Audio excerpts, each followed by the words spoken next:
Good morning, fourth grade. You know what? It is such a cold and kind of blustery day out. Who knows? I might just read for an hour today, even though you guys said you wanted me to stretch this out into the summer. So I got Starbucks coffee, good book to read. You can't see it, but I have a blanket over my legs. Let's just have some fun reading together this morning, okay? Here we go. So I kind of left off in the middle of chapter 6 yesterday. And we're just trying to figure out what's going on. We found out the dog is actually a magical person from the fairy tale realm that's been watching over them the whole time. Dad, does anybody think that somehow Dad's going to come back into the picture? I don't know, but Mom's been kidnapped, taken back to the fairy tale land, and Bob is just finding out exactly what all the family secrets are. So, wow, let's see what happens. So Grandma continues, it's a concerning time in the fairy tale world, and it's kept me very occupied. The situation recently reached a peak, and I was worried it would affect you, so I made the proper arrangements to make sure you were protected. Unfortunately, it seems your mother has fallen victim to it. Speaking of precautions, Fairy Godmother, Xanthias interrupted, we should position the gnomes while the neighborhood is empty. Gnomes? Connor mouthed to Alex. Very well, Grandma said, and looked to the other guards she had entered the house with. I'd really like you to take the first shift watching the inside of the house. The rest of you, please follow me outside so I may place you. Grandma and Xanthias quickly left the soldiers outside to the front lawn. The twins followed closely behind them with Sir Lambton at their feet. That's the dog. And watched from the porch. Even though they knew she was a veteran leader of the fairy tale world's happily ever after assembly, it was still strange watching their small grandmother give orders to the large soldiers. Take your places, Grandmother instructed. The soldiers positioned themselves on the perimeter of the Bailey's front yard. Their house looked like a miniature Buckingham Palace.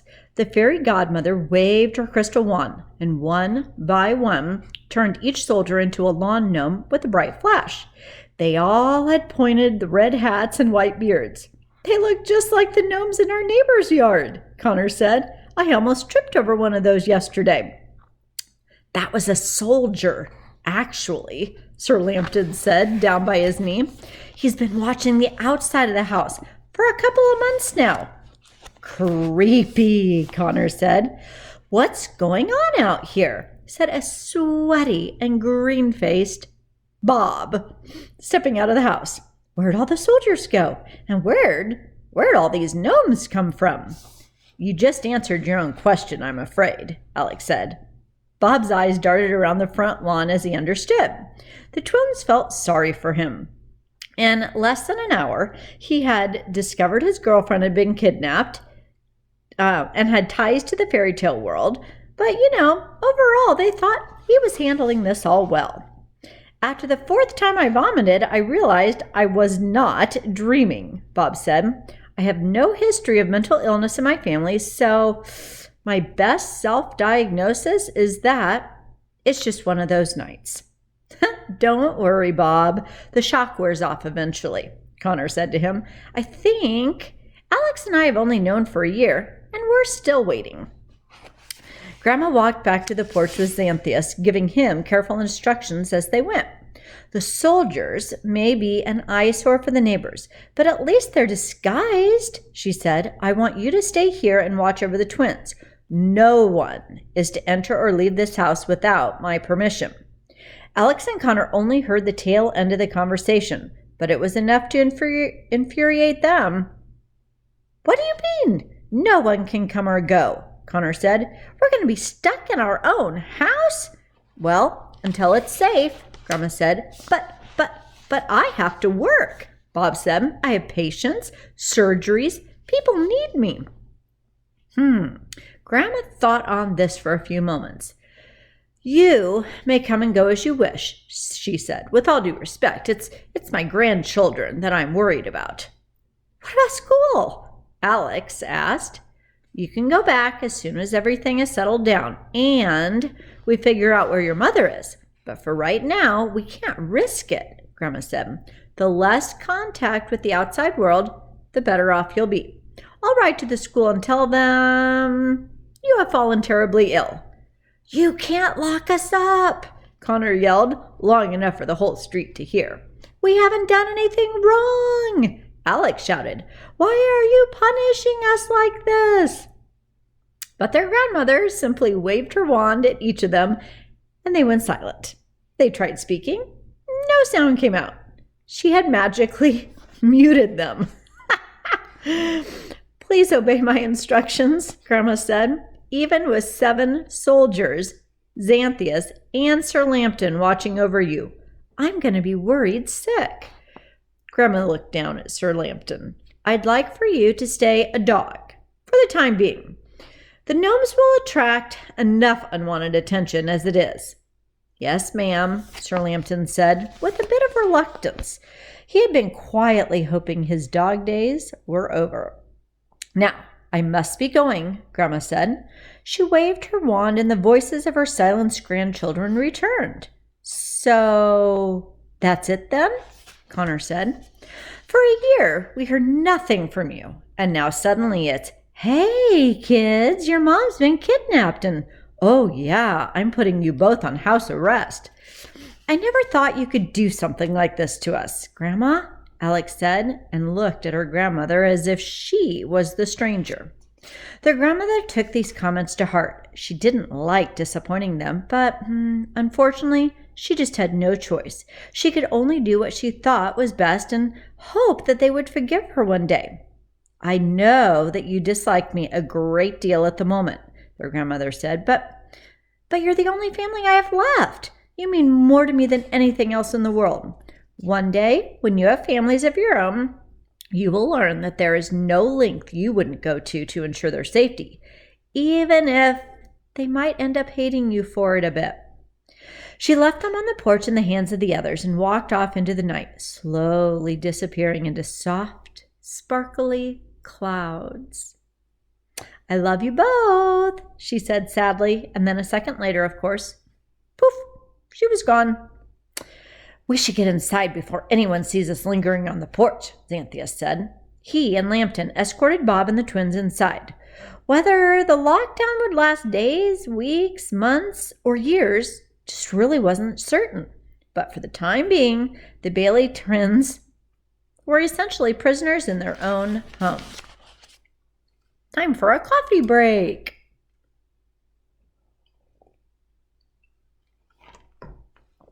All right. So the first few days of captivity. Good transition, right? First few days of captivity went by very slowly for the twins. They couldn't eat or sleep. All they could do was worry about their mother. The questions that haunted them the most, however, why had she been taken? How could their mother, a simple nurse at a children's hospital, have gotten involved in all of this? Why had grandmother been taking such measures to protect her grandchildren in another dimension? Was their mother even in this world, or had she somehow been taken into the fairy tale world? Xanthus and Lambton were tight-lipped about the whole situation. Despite the daily pleas from the twins to tell them something, anything, they insisted no news really was the best news. Oh my gosh, how many times do we hear that in stories? What is better than knowing? Not knowing. So, unfortunately, the twins' imaginations did little to soothe their distress. Were the Troll King and Goblin King seeking revenge on the twins for stealing their crown over a year ago? Had the big bad wolf pack somehow resurfaced? Did it have something to do with an evil queen and her magic mirror? The twins didn't have any answers, and it really was driving them mad. Also testing their sanity was how crowded the home had become. The rental house felt small, and with just 3 people and a dog.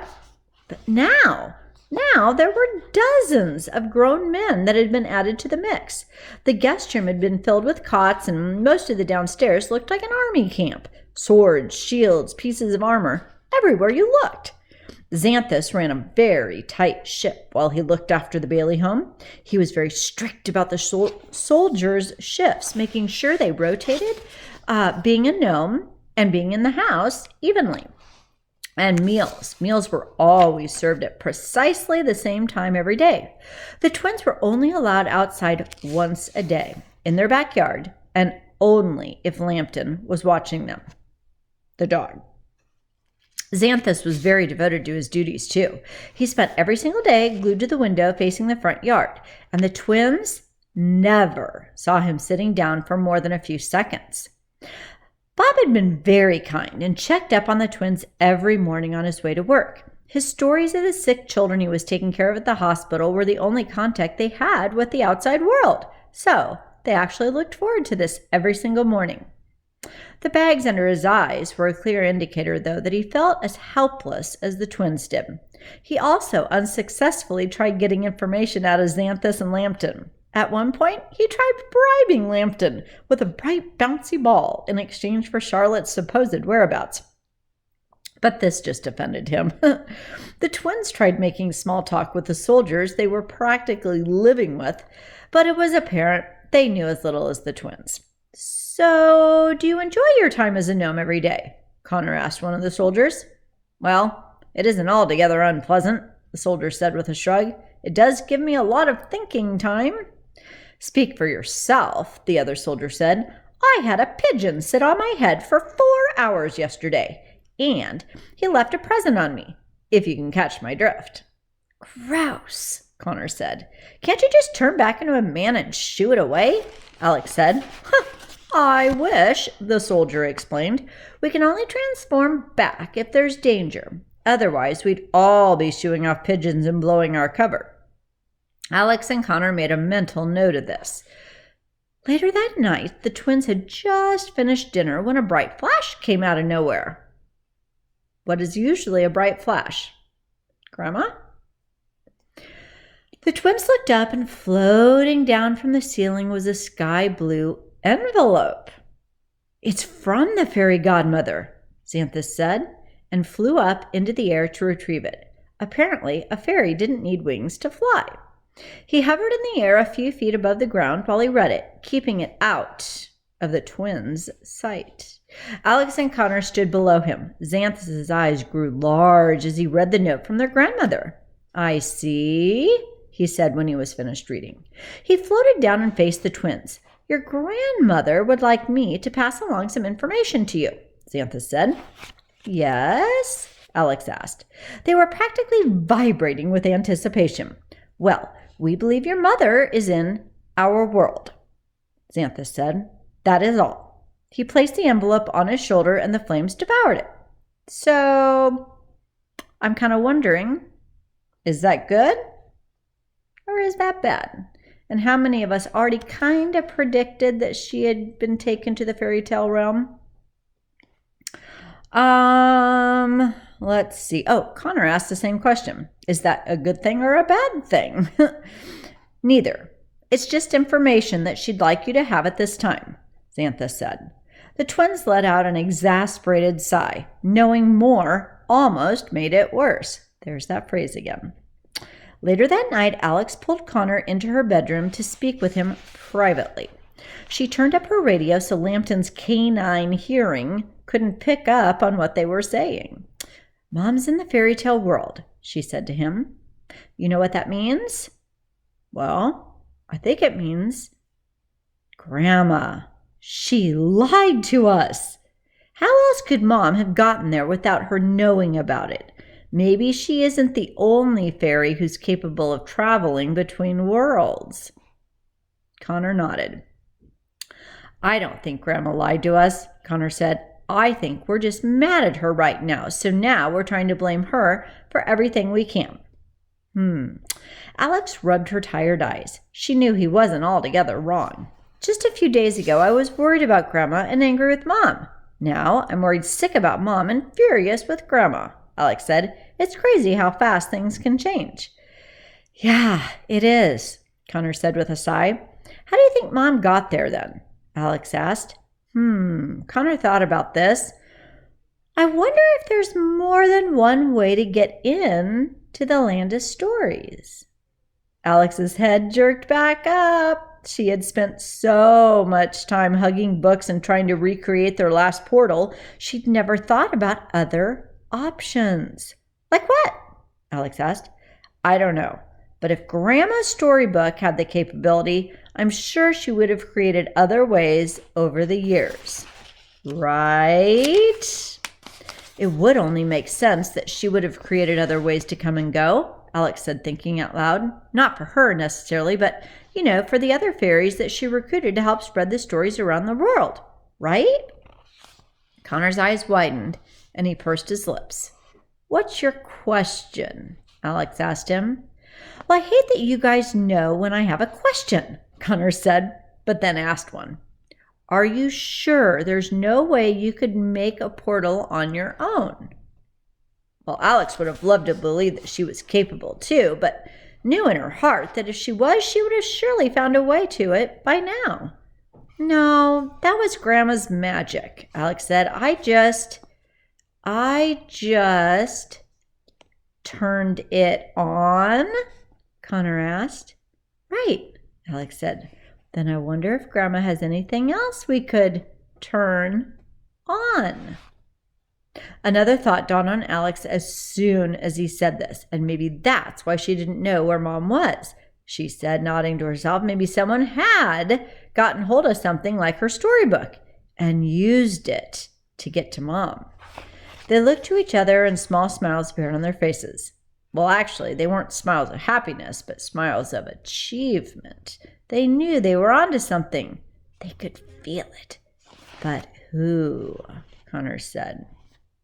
Okay, before I start, Loosey Goosey, Chapter 7. I want you to kind of do some anticipating and problem solving here. So if you were given the option to be any character in the story right now, which one would you want to be?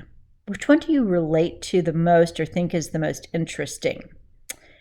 And, we have a lot of book left to read. Surely the twins are going to go back to the fairy tale kingdom. But are you just waiting for it and coming up with your own ideas of how they're going to get there? And is Bob going to join them? Or is Bob just a part of the first couple chapters and then we're going to lose him? I don't know. Lots of things to consider as we move forward. Loosey Goosey? What if that's the portal? I don't know. All right. So the next evening, the twins sat in the living room and watched the news with Lambton. He sat with his nose just a few inches away from the screen, completely mesmerized by it.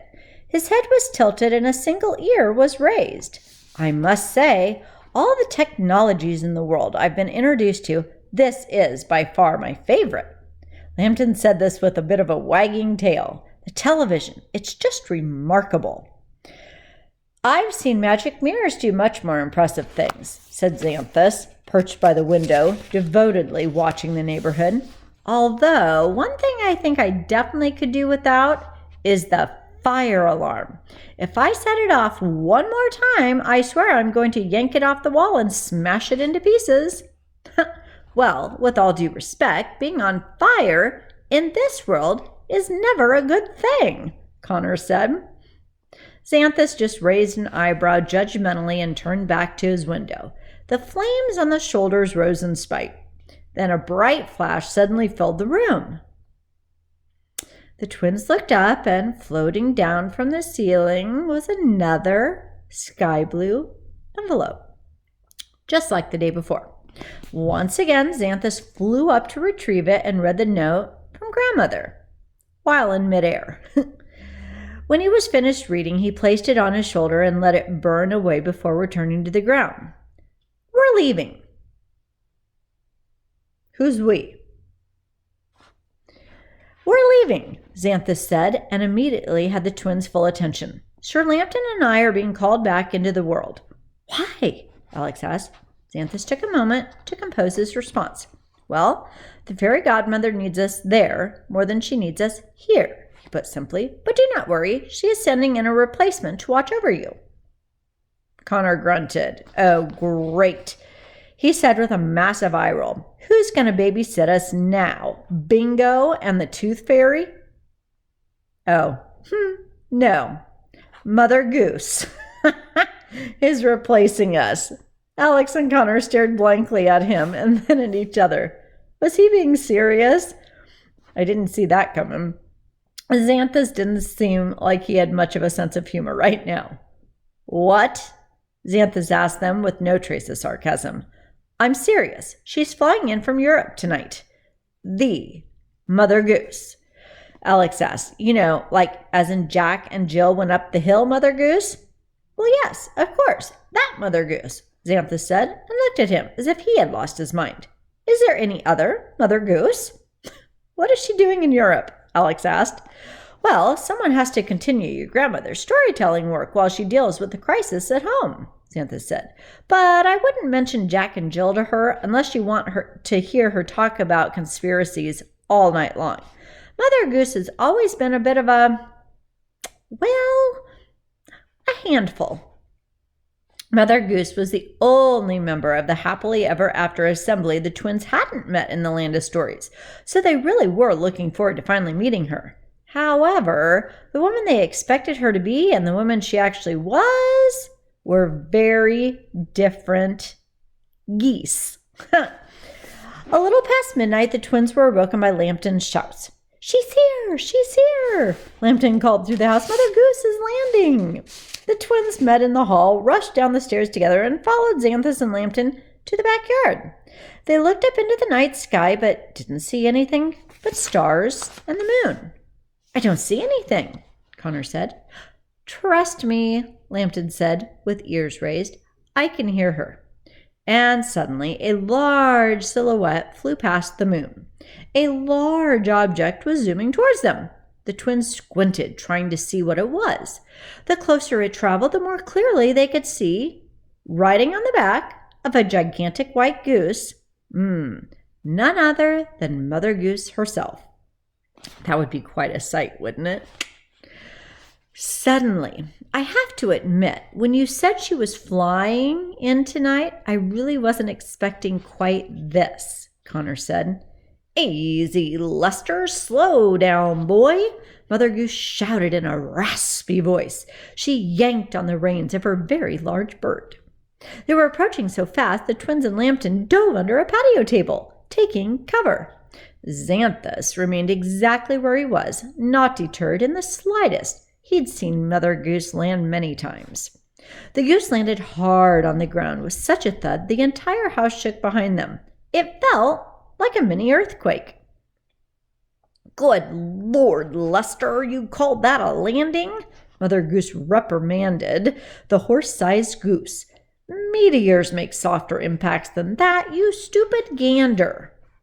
Lester rolled his eyes, or at least the twins thought Lester rolled his eyes.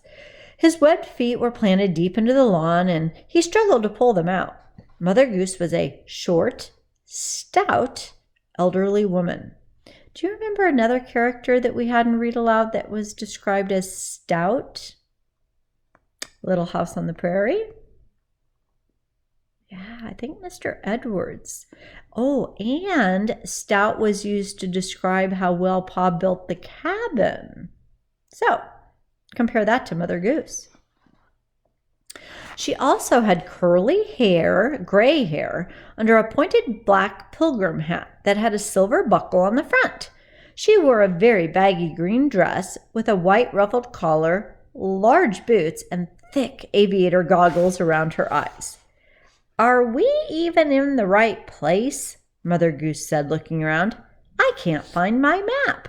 This is why I need to install a GPS in the back of your head.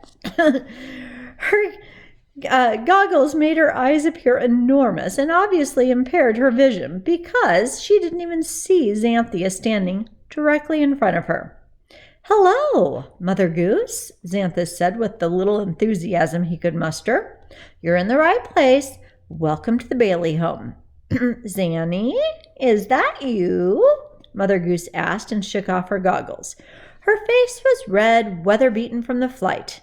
Oh, Zanny, I am so glad to see you. I was worried Lester had taken us to Tijuana again. You know he loves Mexico so. Xanthus cringed at the nickname. Besides the landing, I hope the rest of your flight went smoothly.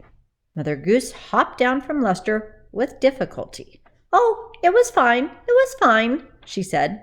"Well, except when the future pillow stuffing here bumped into a 747 over Pittsburgh. Stupid bird." Lester slowly shook his head. Obviously, he had a different side of this story as well.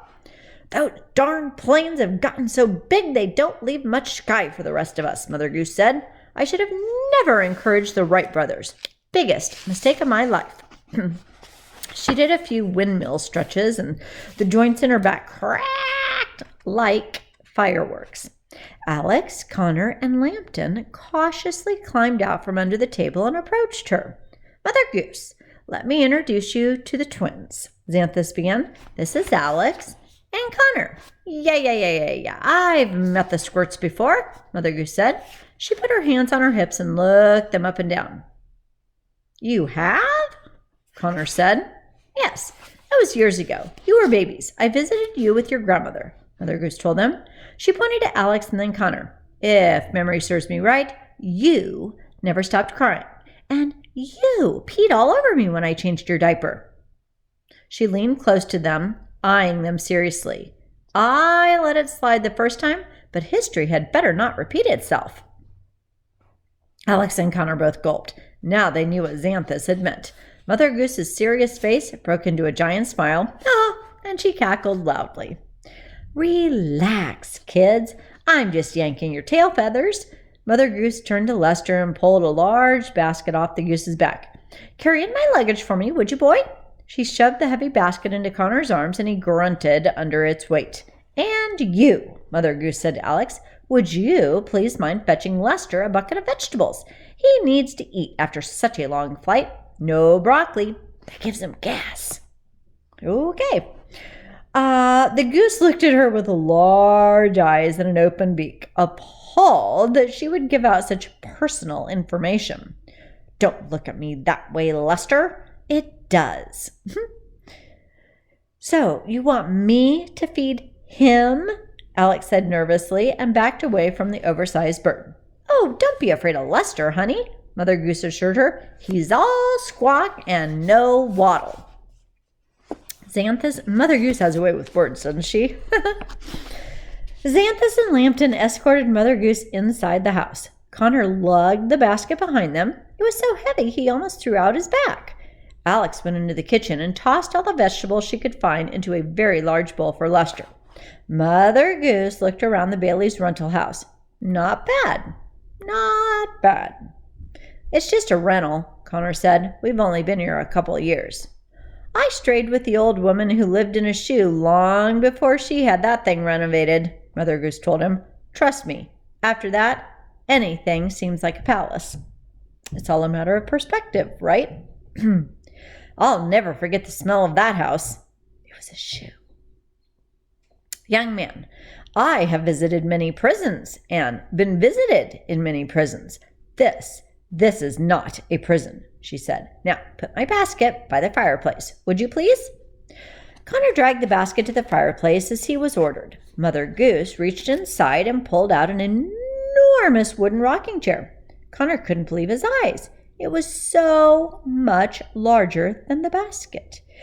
He wondered what else she had magically stuffed in there. Mother Goose took a seat in the rocking chair and kicked off her boots. Her feet were surprisingly small for someone who wore such big shoes. "Zanny, would you light this thing for me, please?" Mother Goose asked and nodded to the fireplace. Xanthus reluctantly flicked a hand in the direction. A ball of fire shot out of his index finger and onto the log in the fireplace. "Thank you, Zanny," Mother Goose said. "I suppose I can't convince either of you to rub my feet." Connor and Xanthus just stared at her with a look that said, "Definitely not." Mother Goose shrugged. "Sorry I asked," she said. Alex returned from feeding Lester and joined her brother. Another bright flash filled the room. This time, no envelope, but a white door appeared in the middle of the room. Alex and Connor eyed each other, knowing that it led to the fairy tale world. They were so tempted to make a run for it, but knew they'd be stopped if they did. How many of you were thinking that's what you would do? That'll be for us, Xanthus said to Lambton. Are you sure you can handle this, Mother Goose? I've been keeping the soldiers on a pretty tight regimen. 2 of them must be on guard in the house at all times, while the rest rotate, resting and guarding the outside of the house. Yeah. I know the drill, Mother Goose said, rocking in her chair. This isn't my first rodeo, you know. I've been doing lockdown since you were just a little matchstick. I'll keep the Munchkins safe, don't you worry. Very well, Xanthus said in a disgruntled tone. His flames flickered faster than ever. Come along, Sir Lambton. The dog ran over to the door. Goodbye, children, Sir Lambton said. Please stay safe. Hope to see you soon. Xanthus opened the door for Lambton and he ran through it. Xanthus stepped inside but looked back at the twins before closing it. Respect your grandmother's wishes, he said, and closed the door behind him. He knew what they were thinking. The door vanished and the twins felt more despondent than ever. Mother Goose waited until they were gone and then began digging around her basket. Where did I put that bubbly? She asked herself, her entire arm now inside the basket searching for it. Oh, here it is, she said, and withdrew a very large metal thermos, took a swig, and let out a satisfied, ah. Alex and Connor looked at each other out of the corners of their eyes, and slight smirks appeared on their faces. What are you two smirking at? Mother Goose asked. Nothing, Alex said, and dropped her smile. You're just not what we expected, Connor said, and his smile grew twice as large. And what's that supposed to mean? Mother Goose asked with a very raised eyebrow. Connor shrugged again. Well, I sort of always expected you to be, I don't know, a giant goose in a bonnet reading nursery rhymes to small children, he confessed.